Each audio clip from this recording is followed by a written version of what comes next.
Today we're talking about the intersection of physical and mental health, and here to help us understand the connection and walk us through some wellness strategies that can support our well-being is Clinical Services Director at Health Solutions West, Jackie Skramstad. Thank you for being here today. Yeah, thank you for having me. So I want to start by asking you, Jackie, if you can help us explain the intersection between physical and mental health, how they connect.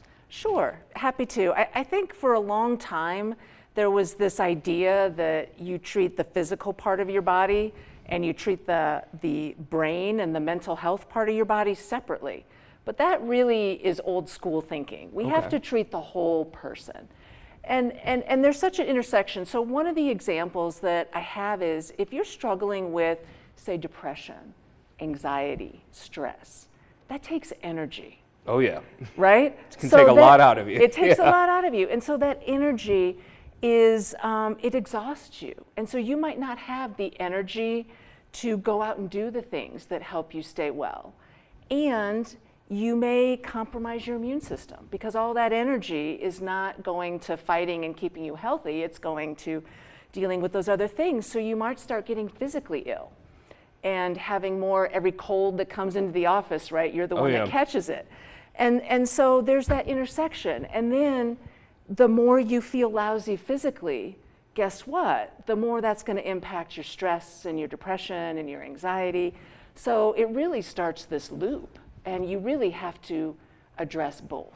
You know, I like that you mentioned something here because you don't hear people talk about that a lot. You hear how stress can lead to, hypertension and heart attacks, but you never hear people talk about how, it can just weaken your immune system and you can be the person who's getting a cold more often and stuff like that. Absolutely. What are some strategies that you have that could help people, kind of cope with this and deal with this? Sure. The first three are strategies that we've all heard. So I'm probably not saying things that you haven't heard, but I think it bears repeating because we have to remind ourselves of this. In particular, when we're not feeling well, we have to be able to tick off, am I doing this, this, and this? Number one, are we eating healthy?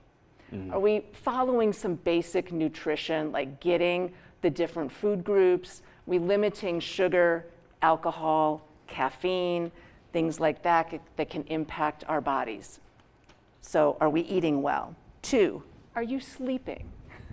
Sleep is so important. It is super important. And I know for myself personally, if I don't get a good night's sleep, it's a harder day. I'm with you there.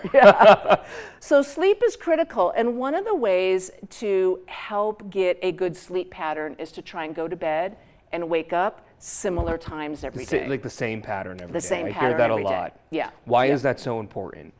Because then your body builds in that rhythm of this is when I go to sleep, this is when I wake up. If you change it up all the time, it's just going to impact your body's ability to know when to slow down and rest. Because our bodies will start to go, oh, it's X time at night, I need to start winding down. Exercise. You've probably heard this before. Exercise is important. This does not mean you have to go to a gym.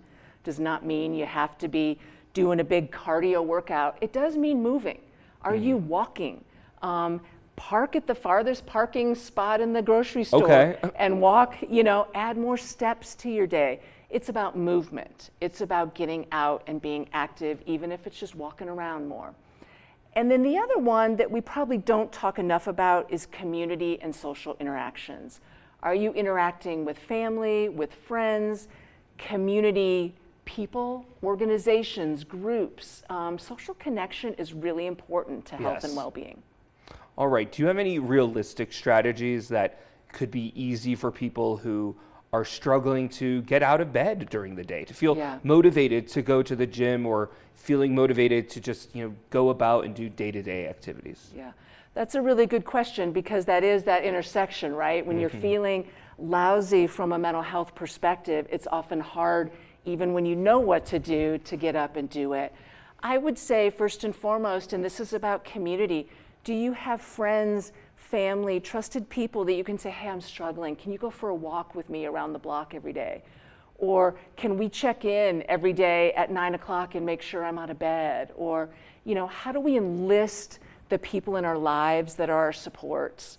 And If you don't have those people, or if that's not enough, come see a behavioral health specialist. Come see a therapist to get some support around your depression, anxiety, mental health issues. We're here to help. And it's okay to ask for help. It's absolutely okay to ask for help. We've all asked for help at some point. Yeah, think about it. We've all asked for help in some form or another. So why not normalize asking for help when it comes to our mental and physical health as well? Absolutely. All right. Well, thank you so much, Jackie, for all of this insight. I appreciate it very much. I appreciate that you're here today. Thank you. Thank you for you. having me.